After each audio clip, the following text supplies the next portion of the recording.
राम राम जय जय जय राम, राम राम जय जय जय राम।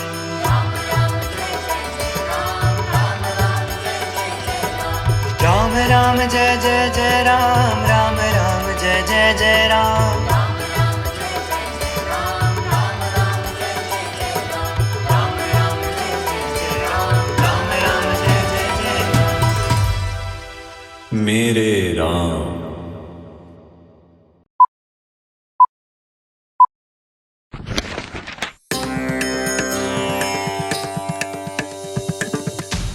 बोलिए सियावर रामचंद्र जी की जय।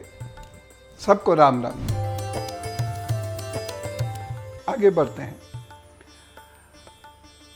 और आज मैं एक प्रश्न भी लेता हूं।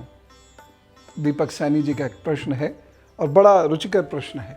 प्रश्न यह है कि अगर श्री राम जी मान लीजिए 8 लाख वर्ष पूर्व हुए हैं तो फिर उस वक्त तो डायनासोर्स थे, और जिस वक्त डायनासोर्स थे उस वक्त श्री राम जी कैसे हो सकते हैं? है ना, इंटरेस्टिंग प्रश्न। आप भी प्रश्न भेज सकते हैं, मुझे अच्छा लगता है, बस भाषा सभ्य रहनी चाहिए। तो मैं इस प्रश्न की जानकारी भी दूंगा क्योंकि चीज़ें एकदम क्लियर होनी चाहिए। भक्ति भाव भी तभी उमड़ता है जब निश्चितता हो। किसका पूजन, कैसे पूजन, क्यों पूजन। शुरुआत में एक किस्सा सुनाता हूं रोने पर। एक व्यक्ति राम कथा से निकले अपनी पत्नी और बहन के साथ। जब वो कथा से बाहर निकले तो तीनों लोगों की आंखें बड़ी नम थी। तीसरा या चौथा दिन चल रहा था कथा का। मैं उनको बाहर ही ऐसे मिल गया। मैं कहीं जा रहा था, वो मेरे जानकार थे। तो चूँकि भीड़ आ रही थी तो मेरा वाहन भी धीरे धीरे चल रहा था। उन्होंने राम राम की। मैंने शीशा नीचे करके कहा क्या हो गया? बोले कुछ नहीं, कथा से आ रहे हैं। मैं कथा से आ रहे हैं तो रो क्यों रहे हो? तो तीनों बोले आज सीता जी का वर्णन सुन के रोना आ रहा है। यह बहुत नेचुरल है। लेकिन उनकी जो बहन थी वो कुछ बोल नहीं रही थी। मैंने कहा कि आप क्यों रो रहे थे? तो वो चुप थी। नहीं कुछ नहीं गुरुजी। मैंने बिटिया बता दो आप क्यों रो रही थी? मैं समझ गया कि कुछ और मामला है यहाँ। तो ये दोनों तो जेन्युइनली रो के आ रहे हैं। और अगर कोई भक्त है और वह भगवान के दुख का वर्णन सुनेगा तो अश्रुधारा बहेगी, ये तय बात है। और नहीं बहती तो गड़बड़। लेकिन वो बिटिया कुछ बोली नहीं तो मेरा माथा ठनका, जैम लगा हुआ था। मैंने कहा बेटे तुम क्यों रो रहे हो? डांटा पापा ने क्या? भैया ने क्या? ना। मैं भाभी ने कुछ कहा? ना। फिर क्या बात है? बोली कुछ नहीं गुरुजी, कुछ नहीं। फिर मैं बताऊंगी। थोड़ी गाड़ी आगे सरकी। मैंने फिर उसे आवाज़ दी। इस बार जब मैंने आवाज़ दी तो वही आई। भैया भाभी नहीं आए क्योंकि वो भैया चले गए थे अपनी गाड़ी को लेने के लिए, और भाभी जो थी वह चूँकि ट्रैफिक जैम में थी तो वही। हाँ गुरुजी। मैंने बेटे क्यों रो रहे थे? क्या गुरुजी आप तो पीछे पड़ गए। मैंने कहा नहीं मुझे ये कारण जानना है। उसने कहा कि अगर मैं नहीं रोऊंगी तो मेरी डांट पड़ेगी यहां भी और घर पर भी। ये क्या बात है? बोली हाँ मुझसे ये कहा जाता है कि जब तुम कथा में जाओ तो रोना जरूर चाहिए। रोना जरूर चाहिए? कथा में तो सभी कथावाचक खूब हंसाते हैं और व्यक्ति का मनोबल बढ़ाते हैं, तो रोना जरूर चाहिए, ऐसा क्यों? उन्होंने कहा इसलिए रोना चाहिए कि रोने के बाद पता चलता है हम भक्ति करके आए हैं, भक्ति सुन के आए हैं। खैर इतने में रास्ता खुल गया, मैं चल दिया। और मैं रास्ते भर ये सोचता रहा जब तक मैं आश्रम नहीं पहुंचा कि ये रोना भक्ति थोड़ी है। भक्ति में रोना समझ में आता है, रोने में भक्ति, ये कैसी भक्ति? और हम घर से बाकायदा तैयार हों और कैसे तौलिया वौलिया लेके पहुंचते हैं हम लोग। जैसे बहुत सारे लोगों को मैंने सिनेमा हॉल में भी देखा, तौलिया वौलिया लेके घर से निकलते। मैं पूछा कहाँ जा रहे हो? सिनेमा हॉल में। क्यों? तौलिया क्या करेगी वहां पर? रोना पड़ता है ना। पड़ता है लेकिन ये बात सही है, बहुत सारे लोग कथाओं में इसलिए जाएंगे आज प्लैंड वे में, आज रोएंगे। क्यों रोएंगे? आज सीता माँ की विदाई है तो रोएंगे। अच्छा, फिर आज सीता जी को रावण उठा के ले जाएगा तो इसलिए हम रोएंगे। इस भाव से अगर आप कथा सुनने जाएंगे तो कथावाचक क्या कह रहे हैं कुछ आपकी समझ में नहीं आएगा। वो आपको क्या उपदेश दे रहे हैं ये आपकी समझ में नहीं आएगा, क्योंकि आपको तो रोने की जल्दी होगी। खैर, जीवन में ऐसे बहुत सारे अवसर आते हैं जो आपको मुस्कुराने का मौका देते हैं। मैं भी इस अवसर से बड़ा लाभान्वित हुआ क्योंकि इसने मुझे मुस्कुराने का मौका दिया। और अब हम कथा में आगे बढ़ते हैं और आपको मेरी कक्षा में बैठना है। विषय क्या है? श्री राम। हमने बात की थी कल, श्री राम जी का जन्म हुआ और कब हुआ, कैसे हुआ, ये सारी बातें हुई। 11वें दिन ऋषि वशिष्ठ जी ने ऐलान किया और उसमें लिखा हुआ है 11 दिन बीतने पर ऋषि वशिष्ठ की सलाह पर महाराज ने, दशरथ जी महाराज ने नामकरण संस्कार किया। राम नाम क्यों रखा गया? कभी आपने सोचा राम नाम क्यों रखा गया होगा? भरत कुछ समझ में आता है, शत्रुघ्न एक अर्थ मिलता है, लक्ष्मण फिर भी एक अर्थ मिलता है, राम इस नाम का क्या अर्थ है?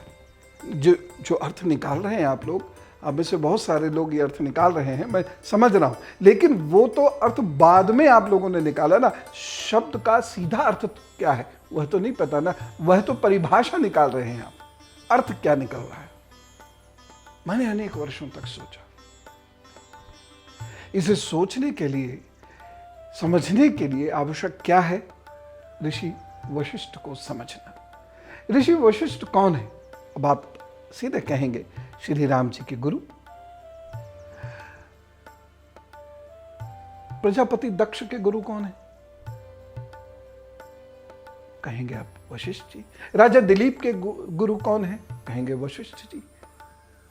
हरिश्चंद्र जी के, राजा हरिश्चंद्र जो श्री राम के वंश में है आगे, तो उनके गुरु कौन है? आप कहेंगे वशिष्ठ जी।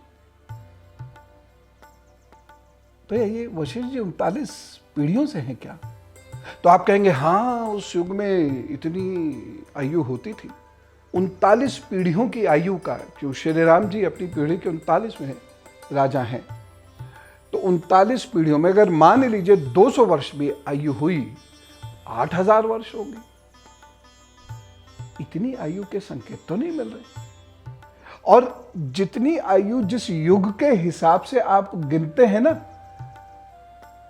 वो युग की बात अलग है, और जो मूल काल गणना के समय का जो युग माना जाता है वह अलग है। ये मैंने क्या कह दिया? जो मैंने कह दिया मैं इसे समझाऊंगा भी समय आने पर। मैंने आपसे कहा ना काल गणना, लेकिन काल गणना बहुत बड़ी कक्षा जब लगाऊंगा तो उसमें बताऊंगा, है ना। अपनी कक्षा चलती रहनी चाहिए।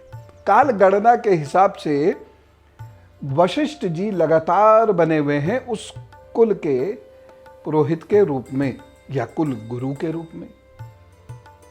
मतलब क्या है? मतलब यह है कि इक्ष्वाकु वंश का जो मतलब मैंने निकाला, आप इसका दूसरा अर्थ भी निकाल सकते हैं। बहुत सारी चीजें, जब इतिहास बहुत पुराना होता है तो बहुत सारी चीजें घटनाओं के क्रम या उसके जोड़ के घटाने के आधार पर निकाली जाती हैं। इसको अनुमान कहते हैं, इन्फरेंस कहते हैं। तो घटनाओं के आधार पर जो मैंने निष्कर्ष निकाला है वो ये है कि वशिष्ठ जी इक्ष्वाकु वंश के राजाओं के गुरु का पद है। समझ में आया? वशिष्ठ जी पद है। नाम अनेक हो सकते हैं। कैसे? जैसे वशिष्ठ जी के ही वंश का एक नाम है ऋषि पाराशर और उन्हीं के पुत्र का नाम है व्यास जी। कौन से व्यास जी? कृष्ण द्वापायन व्यास, जिन्हें हम क्या कहते हैं? वेद व्यास। ये वशिष्ठ जी के ही वंश के हैं। ये महाभारत काल में है। वेद व्यास। तो वेद व्यास क्या है? ये एक पद है। वेदों का व्यास करने वाले व्यक्ति की गद्दी का नाम व्यासपीठ हो गया और यह पद चला आ रहा है। और आज भी आपने देखा होगा कथावाचक अपने को महत्ता नहीं देते हैं। जिस पीठ पर वो बैठते हैं उसकी पूजा आरती करवाते हैं, स्वयं भी करते हैं और उसको महत्ता देते हैं। और जब कोई बड़ा वाक्य उन्हें शपथपूर्वक कहना होता है तो हमेशा ये कहते हैं मैं व्यास पीठ पर बैठ के कह रहा हूं। ये बहुत बड़ी शपथ है। यहां कोई व्यक्ति झूठ नहीं बोलेगा। तो वशिष्ठ भी एक पद विशेष है। आप समझ रहे हैं? अब वशिष्ठ को एक्सप्लेन कैसे करते हैं? बड़ी सुंदर एक घटना है महाभारत की। उसे सुनने के बाद समझ में आता है वशिष्ठ का अर्थ क्या है। महाभारत में कथा आती है गंधर्व की चित्ररथ और अर्जुन से उस गंधर्व का भयंकर युद्ध होता है। बाद में अर्जुन जीत जाते हैं, लेकिन वह उस गंधर्व की वीरता पर मोहित भी हो जाते हैं और दोनों अच्छे मित्र बन जाते हैं। दोनों के बीच में संवाद प्रारंभ होता है और उस संवाद में वो बताते हैं कि जीवन में जो भी कुछ प्राप्ति होगी वह होगी गुरु के माध्यम से। श्री राम जी को भी गुरु के माध्यम से ही सब कुछ प्राप्त हुआ था। चर्चाएं आगे बढ़ रही हैं। चर्चाओं की श्रृंखला में वो कहते हैं ऋषि वशिष्ठ के बारे में, गुरुओं में श्रेष्ठ वशिष्ठ। तो अर्जुन जी ने उनका नाम उस वक्त तक नहीं सुना था, क्योंकि ये महाभारत काल की बात है और वशिष्ठ जी है श्री राम यानी त्रेता युग में। तो वो कौतूहलवश पूछने लगते हैं कि मुझे इनके बारे में बताइए। तो वह चित्ररथ गंधर्व जो बहुत ज्ञानी है और अर्जुन का भला चाहने वाला है, वह उन्हें बताता है। सबसे पहले वशिष्ठ नाम का अर्थ क्या है? वो कहते हैं वशिष्ठ नाम का अर्थ है वसः इष्ठा इति वशिष्ठ, यानी वो व्यक्ति, वो परम ज्ञानी जिसने अपनी समस्त इंद्रियों को अपने नियंत्रण में कर लिया हो, उसको वशिष्ठ कहते हैं। पदनाम है ना ये। ऋषि वशिष्ठ के बारे में एक बहुत बड़ी चर्चा आती है और वो यह आती है कि वो ब्रह्मचारी हैं। अब आप कहेंगे जब उनकी संतान है तो ब्रह्मचारी कैसे? ये इसलिए कहेंगे हम क्योंकि ब्रह्मचर्य का अर्थ हमें पूरी तरह नहीं मालूम। ऋषि वशिष्ठ इंद्रियों को अपने वश में कर लेते हैं, इसलिए उनको ब्रह्मचारी कहा जाता है, यानी इंद्रियां उनके अनुसार कार्य करती हैं।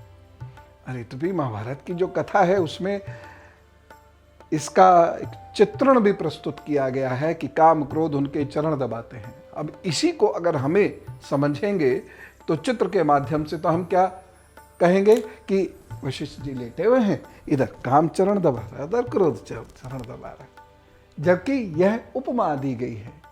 अब मैं आपको समझाने का प्रयत्न कर रहा हूं कि किस तरीके से हम अपने उस युग के लिखे हुए शास्त्रों को समझें। तो वसः इष्ठा इति वशिष्ठ और इनकी पत्नी का नाम है अरुंधति।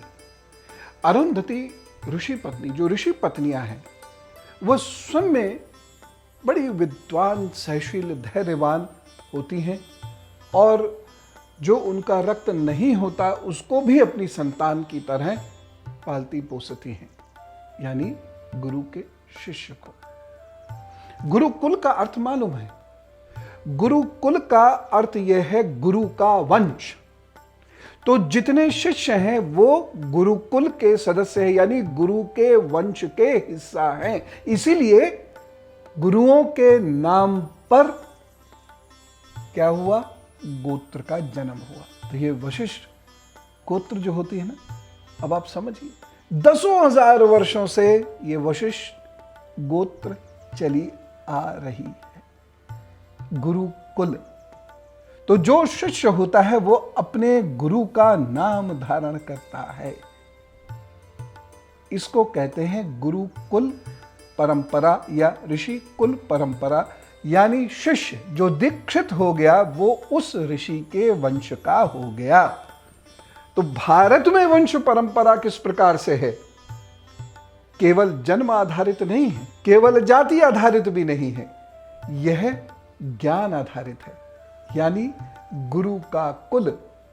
तो गुरु की पत्नी कौन हुई, मां, फिर नानी या दादी, इस प्रकार से वह गुरु कुल चलता है। अब आपको समझ में आया गुरु कुल का अर्थ क्या है। तो कुल गुरु अलग बात है, कुल का गुरु और गुरु का कुल यानी गुरु कुल। स्पष्ट हो गई ये परंपरा। अरुंधति जी इनकी पत्नी है और वह भी परम विदुषी महिला है। अब एक बहुत इंटरेस्टिंग बात बताता हूं, ये सप्त ऋषि मंडल में विद्यमान है। ये सप्त ऋषियों में से एक ऋषि माने जाते हैं, ऋषि वशिष्ठ। और आकाश में जो सप्त ऋषि मंडल है उसमें दो तारे, एक का नाम है एल्कोर, एक का नाम है मेजर, यानी वशिष्ठ और उनकी पत्नी अरुंधति, वो आज भी उन्हीं तारों के रूप में जाने जाते हैं। तो विदेशियों ने भी देखिए उस प्रथा और परंपरा को समझा है, सम्मान किया है। तो जो सप्त ऋषि मंडल है इसकी रचना कोई अभी की नहीं है। भारत को सप्त ऋषि मंडल का ज्ञान बहुत पुराना है, बहुत पुराना है। हाँ, काल का चूंकि हमें ऐतिहासिक दृष्टि से भान नहीं है, इसलिए चीजें ऊपर नीचे हो जाती हैं। मैं एक धारावाहिक देख रहा था, उसमें जो राम स्वरूप हैं यानी जो राम बने हुए हैं, वह अपने गुरु से यह पूछते हैं योग क्या होता है, और उनके गुरु उनको बताते हैं योगश्च चित्त वृत्ति निरोधा, परंतु यह गलत है मेरे हिसाब से। अब आप कहेंगे हम तो यही सुनते आ रहे पतंजलि योगश्च चित्त वृत्ति निरोध में गलत क्या है, और आप भी तो कई बार अपने वीडियोस में यही कहते हैं। बिल्कुल, लेकिन काल का घाल मेल हो गया। राम जी के समय पतंजलि कहां है? ऋषि पतंजलि का जो समय है ये कॉमन एरा से 150 से 250 वर्ष पुराना है, जबकि राम जी कॉमन एरा से 5100 वर्ष पुराने हैं। तो राम जी के जो गुरु जी या राम जी जिनसे इस प्रश्न का उत्तर ले रहे हैं, वह स्वयं यदि कहें योगश्च चित्त वृत्ति निरोधा, तो यह तो माना जाएगा। लेकिन वह ऋषि पतंजलि कृत किसी ग्रंथ का उल्लेख कैसे कर सकते हैं? इसका मतलब तो रामायण उसके बाद की हो जाएगी। फिर तो पूरी जो उसका क्रॉनिकल होता है वो पूरा गड़बड़ा जाएगा। ये भूलें खूब हुई हैं और इसकी वजह से भारतीय संस्कृति समझ के परे हो गई। और धीरे धीरे हर पीढ़ी में युवा तो हुए ही है ना, हर युग में युवा तो हुए ही है ना, और ये युवा ही अपनी संस्कृति को आगे लेकर जाते हैं। तो यही वाहक हैं, ये मात्र संदेश वाहक नहीं है, संस्कृति के वाहक है। इसलिए मैं युवाओं को विशेष रूप से, बच्चों को विशेष रूप से स्नेह करके उन पर ध्यान देकर और उन्हें सिखाने का प्रयत्न करता हूं। मैं आज नहीं, कल नहीं, परसों नहीं, कभी ना कभी अवसान तो होना ही है। लेकिन जो युवा आएगा वो अनेक वर्षों तक इस संस्कृति का ध्वज बुलंद करेगा, फिर वो अपनी पीढ़ी को देकर जाएगा, तो सही संस्कृति का विस्तार होगा। यद्यपि बहुत सारे धारावाहिकों ने, कथाओं ने और यदा कदा किए गए डिस्कशंस ने इस संस्कृति का तत्व जीवित रखा है, लेकिन अब इसको समय के हिसाब से और प्रखर करने की आवश्यकता है। तो आकाश में एल्कोर और मिजर ये हैं ऋषि वशिष्ठ और उनकी पत्नी अरुंधति। अब यहां मैंने वशिष्ठ जी के बारे में इतना डिटेल से क्यों बताया? इसलिए बताया क्योंकि वशिष्ठ जी को समझे बिना राम जी कैसे समझ में आएंगे। राम जी को केवल राम जी की कथा से आप नहीं समझ सकते, राम जी की गाथा से नहीं समझ सकते। राम जी को समझने के लिए राम जी के इर्द गिर्द के लोग और उस समय की परिस्थितियां आवश्यक हैं। अब मूल वृत्तांत पे लौटता हूं। 11वें दिन ऋषि वशिष्ठ के आदेश पर नामकरण संस्कार होता है और राम, लक्ष्मण, भरत, शत्रुघ्न नाम रखे जाते हैं। किसके द्वारा? ऋषि वशिष्ठ के द्वारा। तो जैसी बात हो रही थी कि बाकी नामों के अर्थ तो आसानी से स्पष्ट है, लेकिन राम शब्द का अर्थ क्या है आज नहीं बताऊंगा। इसके लिए जो मैंने आज बताया है, पहले आप ये रट लो अच्छे से, इसको समझ लो अच्छे से। उसके बाद अगले वीडियो में, अगले धारावाहिक में मैं आपको राम शब्द का अर्थ बताऊंगा और तब समझ में आएगा मेरी राम राम कहना, तब समझ में आएगा इस देश में राम राम कहना, और तब समझ में आएगा आपको राम राम क्यों कहना। फिलहाल दीपक सैनी जी का एक प्रश्न लेता हूं। दीपक सैनी जी ने एक प्रश्न किया कि 8 लाख वर्ष से पूर्व तो डायनासोर्स हैं, तो राम जी कैसे हो सकते हैं? आपने कहा, देखिए यही हम लोग जल्दबाजी करते हैं, गलती करते हैं। मैंने तो कहा ही नहीं। मैंने क्या कहा? 3 मत हैं। I never said that this is my statement. I said there are 3 opinions. ये कक्षा है। मैं यहां सीधे अंतिम निर्णय नहीं दूंगा। कक्षा में क्या होता है? विद्यार्थियों को, शिष्यों को गहराई से बताया जाता है, जिससे उनकी अपनी ओपिनियन भी डेवलप हो। धर्म का अर्थ यह बिल्कुल नहीं है कि आपको बता दिया गया, अब आप सुन लीजिए और चुप बैठ जाइए। धर्म का, यह धार्मिक चर्चा का, सत्संग का अर्थ यह है कि आपको इतनी सारी चीजें बताई, अब आप प्रश्न कीजिए। श्री राम जी भी प्रश्न करते हैं। कैसे करते हैं? बड़ी रुचिकर बात है, मैं आपको बताऊंगा। लेकिन दीपक सैनी जी, मैंने ये नहीं कहा। पुनः सुनिए उसको, बार बार सुनिए उसको। वीडियो 1 की बात कर रहे हैं। मैंने 3 ओपिनियन दी हैं और उसमें यह कहा है कि हाल फिलहाल की परिस्थितियों को देखते हुए, प्लेनेटोरियम सॉफ्टवेयर की चीज़ों को देखते हुए ये लगता है कि 10 जनवरी 5114 कॉमन एरा में उनका जन्म होता है। आजकल युवा तो युवा, बड़े भी प्रश्न पूछने की जल्दबाजी में, क्योंकि कक्षाओं में आदत नहीं रही प्रश्न पूछने की, या प्रश्न जब पूछते हैं तो उसमें आक्रामकता होती है, जिज्ञासा का पुट नहीं होता। इस वजह से ऐसी गलतियां हो जाती हैं। तो सब लोग इस बात को बहुत ध्यान से सुने कि जब भी आप प्रश्न करें उसमें आक्रामकता ना हो, जिज्ञासा का भाव हो और दिखावा भी ना हो। तो आपने कहा डायनासोर्स नहीं। अब आप इसे ध्यान से सुनिए। आप में से बहुत सारे लोगों की ये क्वेरी है। धरती की आयु जो अब तक भूगर्भ वैज्ञानिकों ने निकाली है वह है 4,600,00,000 वर्ष, और इसमें बहुत लंबे समय तक किसी जीव का विकास नहीं हुआ। मेसोजोइक एज शुरू होती है और यह शुरू होती है 248 मिलियन ईयर्स बिफोर। इस मेसोजोइक एज में डायनासोर्स आए हैं। आगे पीछे हो सकते हैं, मैं एंथ्रोपोलॉजिस्ट नहीं हूं, मैंने अध्ययन जो किया उसके आधार पर बता रहा हूं, सकता मैं गलत भी हूं, लेकिन अभी तक मैंने जो ज्ञान हासिल किया उसके आधार पर मैं ये बता रहा हूं। अभी तक की बात में तो ये सही है। और ये कब तक रहे हैं? 65 मिलियन ईयर्स बिफोर।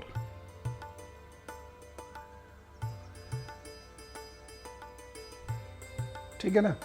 ये आज की स्टेट ऑफ एंथ्रोपोलॉजी के अनुसार है। उसके बाद क्या होता है, धरती में एक मीटेराइड आकर गिरता है और बहुत विशाल गड्ढा हो जाता है और